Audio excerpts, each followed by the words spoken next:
Serious, when did a gut feeling save your life? Was heading to my car in my building's parking garage. On my way to work, a van was parked next to my car and I could see a man inside. He motioned for me to come around to his door, pointing to something in his car to try to get me to come look. I had a bad feeling, so I just shook my head and got in my car. I look over and he is getting out of the van. I quickly start driving off and notice there is a second man crouched behind a dumpster that was near the van. Not sure what I avoided, but sure as poop glad I did. I was in the woods looking for critters, and I found this big piece of plywood that would have been perfect for reptiles and amphibians to hide under. So I go to lift it up, but I have this moment of what if there is something right where I am gonna put my hands. So I grab a stick to lift it up and underneath was a copperhead. It wasn't right where I was gonna grab, so not sure if it would have been able to bite me, but definitely a good cautionary tale. My buddy's sister moved away from home, and within the first week of her living in her own home a man comes up to her door and asks her if he can use her phone in her house because he is lost. She didn't buy it, felt uncomfortable and said no. Few hours pass. She walks outside to multiple police cars, ambulances and fire trucks. Turns out the guy went next door and murdered her 2 neighbors who let him in. This just gave me the chills. I always find it fascinating how death can be so close yet you just don't think about it. I am glad that she was safe, and I am sorry for her neighbors. Just wanted to help someone who they thought was in need and got punched in such a cruel way. That's awful. As a teenager in Ireland, one day I got this overwhelming feeling to stay at home from school. Good thing I did, cause my friends called me later that night to say a girl who was bullying me brought her junkie friend onto the school campus, hid in the toilets for most of the day, waiting to beat the shit out of me.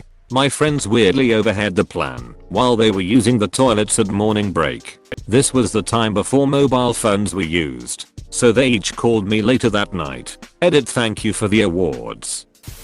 Lived in Orlando for a few years. Christina Grimmie had just been shot the night before, and my girlfriend wanted to go see a show downtown. We went to the show, but I had a horrible feeling afterwards. She wanted to go to Pulse after, because it was on the way home. But her car was broken down that day, and I had my father take us directly home, because I didn't feel comfortable staying out that night. The next morning we got texts asking if we were at Pulse, because the club had been shot up. We were there the week before the massacre, and had missed it by mere hours on our way home that night. I have a similar story. It was more luck and timing than anything. My now wife, then fiancé, went for her bachelorette party one weekend, and she said she wanted to go out to the Oregon district in Dayton when she got back in town. She and her party were gone from Friday to Sunday. As fate would have it, I was drinking all weekend either with my brother or alone, and playing video games. I think I got exceptionally hammered that Saturday, but figured I'd be able to rally Sunday. I'd done it before.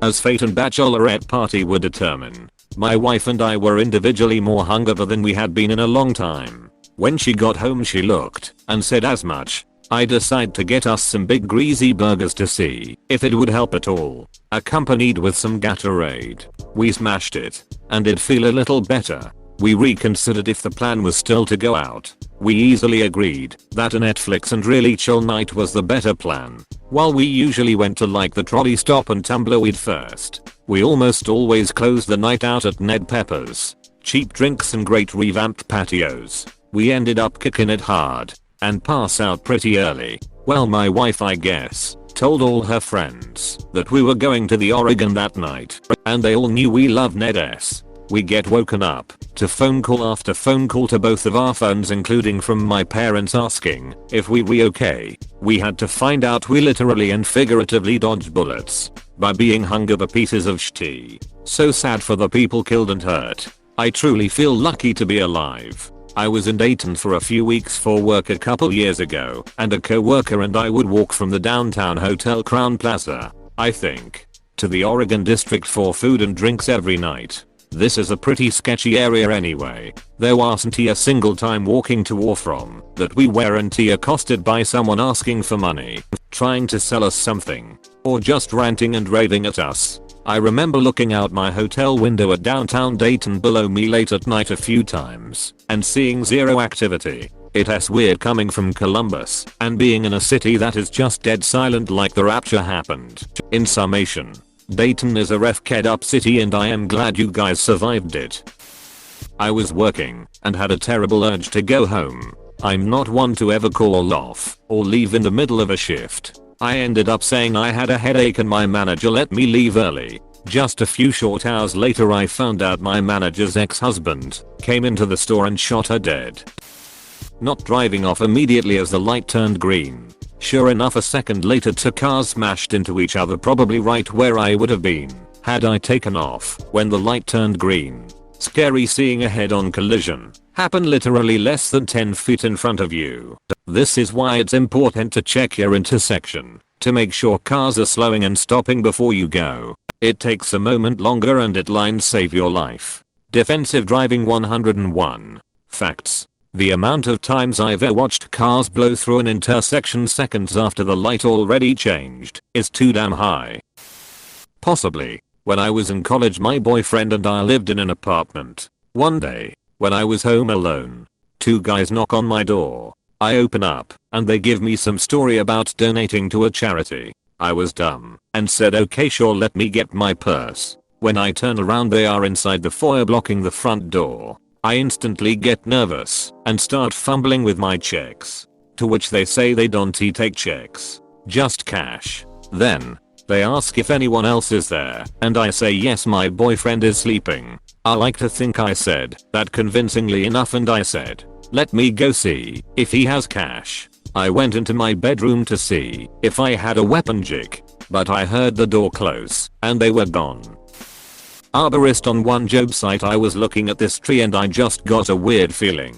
It was unusual though. There were no signs of rot, SGRs, weakness, root zone flooding, included bark etc. I just got this feeling like this seems like a better job for the bucket. So, to the dismay of everyone, I spent the time bringing around the bucket truck, setting up the outriggers etc. Well, I got up there, flopped the top and suddenly the entire tree basically disintegrated. Luckily there were no targets nearby, but the tree just decided, if I am going to go down, I am going down in a blaze of glory. 8 sections just broke away at the bottom of my cut, seconds after the top swung down. Had I not decided to use the bucket I would have had a nice 60 fall along with the sections. That likely would have turned me into paste. Even after looking at the logs I couldn't really tell why they gave way. My best guess is some kind of cracks due to the extreme cold the week before. This probably is simply an indicator of your mastery and experience. No joke. You have many senses that you use as you experience all sorts of things. Maybe you at the time couldn't pinpoint the subtleties outright, but your experience likely allowed your subconscious to piece some clues together. I have to wonder how many people in your industry would have had the internal alarm bells going off here. I have a severe peanut allergy. Went to a restaurant and asked if their food or sauce had peanuts. They said that there wasn't any peanuts. So we ordered some of it for the day. After for a gathering, I ate some of it and immediately felt bad. I thought that maybe the heat was getting to me. So I stopped eating and told my dad I wasn't feeling too well. I didn't think anything was too bad until a couple minutes later. Something just came out of nowhere and I told him I needed a hospital. 1 car ride later, I was breaking out into rashes and was throwing up. Got the treatment I needed and I am still here luckily. Ironically, I experienced this the day of teaching younger kids about severe food related allergies. Went on a date with someone from Tinder. The whole time he's talking about himself. It's nothing but the worst of the worst stories. About him being abusive to his multiple exes but blaming them. Telling me how his daughter hates him. And other horrible stuff that I can't even bring myself to say. While he's talking I am pretty much having a panic attack. The voice in my head is saying calming GTFO. So I say I have to go to family dinner. He's making every excuse to keep me and for me to go home with him. So I just get in my car and go. We rear to Starbucks outside. He follows me. So I call my mom. She tells me to go over and that she is calling the cops. Luckily she lives in a gated community where a guard is at the booth so he can follow me in. He turns around and speeds off. The cops get there. I give them all the information I have on this guy. He went into details about his life and I told the cops everything. Turns out this guy kidnapped and brutally a girl and was on the run and was stupid enough to tell me his real name when we met in person. It was a long summer of multiple court dates just to end in him getting a terrible sentence.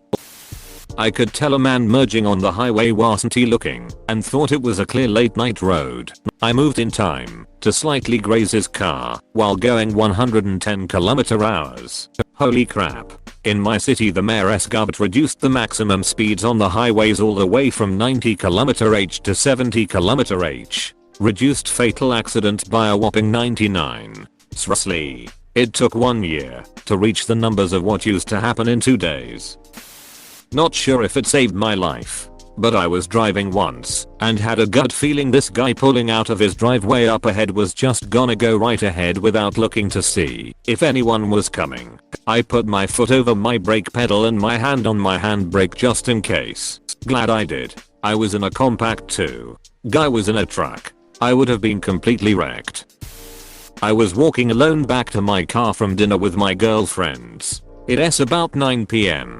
But it's a college town so this is the beginning of the night for most. I am early 30s and knocked up but it's winter so with a big coat on I just look old and fat to most college kids. I feel totally safe alone at this hour. I get to the door to the stairs to the parking garage and as I am about to open in, it opens and an attractive guy comes out. About 25. Smiley. Says hi to me and holds the door. I think that's nice and start down the stairs. I get to the bend and then hear footsteps behind me and something about them scares the poop out of me. I speed up. The footsteps speed up. I don't look back because I don't want to ever to have the advantage of knowing for sure that I know they are following me. I speed up again and so do the footsteps. Soon I am running and so is whoever is behind me. I get to my level and open the door as quietly as possible and then flat out sprint. Duck behind a cement barricade. Jump into my car and lock the doors. Then shaking, I look back to see the guy who held the door for me. He is obviously looking for me. I wait until he turns the wrong direction then I leave, get a block away, and pull over to freak out. That's when I realized what scared me about the footsteps. It was the door into the stairwell. I didn't hear it reopen after I went through. I felt safe, but I knew no one was behind me when I went into the stairwell, except the guy who was leaving them and held the door. If he was trying to tell me I dropped something, he would have said, "Excuse me" or "Hey, lady." I'm 100% certain he intended to harm me, which is why he silently chased me down the stairs. He was running after me and never said a word. That's creepy behavior. Don't know if this is a gut feeling or I just got plain lucky. Used to live in a really sketchy part of town. I decided not to go to the gym this one evening because I was super tired that day. That same evening, around the same time that I would normally walk to the gym, there was a shooting in an intersection that was part of my usual route. 2 people died. I think to myself, had I decided to go to the gym that day, 3 people may have died. So I got really lucky ironically by skipping gym. My husband had a random back spasm that was unlike anything he ever felt. Said it wasn't too painful, but it was out of the ordinary and it felt off. Went in and discovered it was kidney cancer. Freaking healthy, buff but 32-year-old with kidney cancer. We are so grateful he went in. Went to pick up my younger sister after school and felt something strange behind my back. As if there's something that told me to turn around and so I did and found a guy that was carrying a thick wood and was already swinging the wood towards me and my sister. I grabbed her by the hand and carried her away from that guy that was following us while laughing like crazy. We were running around the place and while running, I decided to guide him to the police and they arrested him. Turns out he is a homeless guy who went crazy after he lost his sister before. He went crazy and would roam around town sometimes naked and scaring kids. It also turns out it wasn't his first time doing this. He actually did this to someone else too and somehow got away with it. This is not a gut feeling, but more of a decision. I was getting a drink at a small gas station and was choosing between coffee and Gatorade. The Gatorade was on the right and the coffee was on the left. I decided on the coffee. Right before I went to pay for it, a car drove through the wall knocking over 2 shelves, including the Gatorade, and thousands of dollars of alcohol. To this day, I always look at where that hole in the wall was. Actually a coworker. As mill electricians, you work in pairs when manually dropping out high voltage switchgear. Essentially these are big switches, and when you do this the person doing this work wears a high voltage suit, which looks like an astronaut suit, and the other stands by to make sure every safety rule is followed. My coworker called me on the radio to assist. He then told me he was starting to do the job by himself when he got an uneasy feeling. He stopped and took off his helmet when he realized he was about to drop the wrong switchgear which was under full load. Could have possibly had an explosion. A good idea what could happen is to Google switchgear arc flash. I was digging for crystals on a mountain in Idaho. The dig site looked like a war zone and was very far up a windy old logging road. Holes had been dug everywhere and fallen and chopped pine trees scattered all over the hillside. I was just getting into rock hounding and had no experience or knowledge. Long story short, I end up digging a large hole under a huge pine tree and got underneath its roots in a huge hole. There were lots of amazing big crystals I was finding in this huge hole cave. Dirt started falling a little from ceiling. I didn't know what that meant. I decide in that exact moment I should look at this hole I am in under this tree because I didn't feel good about it. I walk 4 feet away from the hole and instantly the 70-foot pine tree collapses into the 6-foot hole I was just in and comes crashing down to the mountainside floor. All my tools were buried under the root mass and were recovered years later. I am just really glad I am not a pancake. Long story short, I followed a random dude off the street when I was 8 and ended up choosing the only guy in the city who would actually lead me home. Please click subscribe if you enjoyed this video.